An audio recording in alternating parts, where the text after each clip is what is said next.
رسول مکرم صلی اللہ علیہ وسلم کے صبح اور شام کے اذکار میں ایک دعا ہے جس کو سید الاستغفار کہا جاتا ہے، جو سارے استغفاروں کا سردار ہے۔ بڑی ہی فضیلت والی اور بڑی ہی عظیم الشان دعا ہے۔ رسول اللہ صلی اللہ علیہ وسلم صبح کو بھی پڑھتے تھے، شام کو بھی پڑھتے تھے، رات کو سوتے وقت سونے سے پہلے بھی اس دعا کا اہتمام کرتے تھے، پڑھتے تھے۔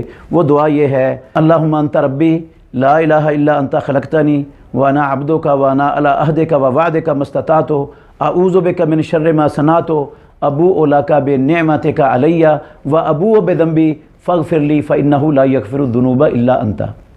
اللہم انت ربی، مطلب اس کا یہ ہے اللہ تو میرا پروردگار ہے، پالنے والا ہے۔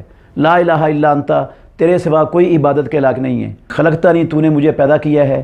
وانا عبدک، میں تیرا بندہ ہوں۔ وانا علی عہدک و وعدک، میں تیرے عہد اور وعدے پر قائم ہوں۔ مستطاعت، اپنی استطاعت کے مطابق۔ ابوء لک بنعمتک علی، میں تیرے سامنے جو تیری نعمتیں ہیں مجھ پر ان کا اعتراف کرتا ہوں کہ تو نے مجھے بڑی نعمتوں سے مالا مال کیا ہوا ہے۔ وابوء بذنبی، اور میں اپنے گناہوں کا بھی یا اللہ تیرے سامنے اعتراف کرتا ہوں، اقرار کرتا ہوں کہ مجھ سے گناہ بھی ہوئے ہیں، غلطیاں بھی ہوئی ہیں۔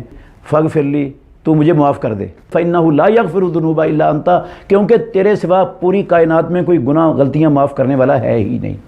تو یہ دعا رسول مکرم صلی اللہ علیہ وسلم نے فرمایا جو بندہ صبح پڑھ لیتا ہے اور اس کو اس دعا کا جو معنی اور مفہوم ہے اس پر یقین ہے اور اس کے مطابق عقیدہ ہے، اگر وہ صبح سے لے کر شام تک فوت ہو گیا تو سیدھا جنت میں چلا جائے گا۔ اسی طرح اگر جس نے رات کو یہ دعا پڑھ لی، شام کو یہ دعا پڑھ لی اور رات کو اس کی موت آ گئی تو رسول مکرم صلی اللہ علیہ وسلم نے فرمایا وہ سیدھا ہی جنت میں جائے گا، اس کے اور جنت میں جانے میں کوئی رکاوٹ نہیں ہوگی۔ تو یہ عظیم الشان دعا ہمیں سب کو یاد کرنی چاہیے، اپنے بچوں کو یاد کروانی چاہیے، اپنے گھر کی خواتین کو یاد کروانا چاہیے۔ یہ استغفار کا سردار ہے اور یہ استغفار بڑے ہی فوائد ہے اس کے، دنیا میں بھی اور آخرت میں بھی۔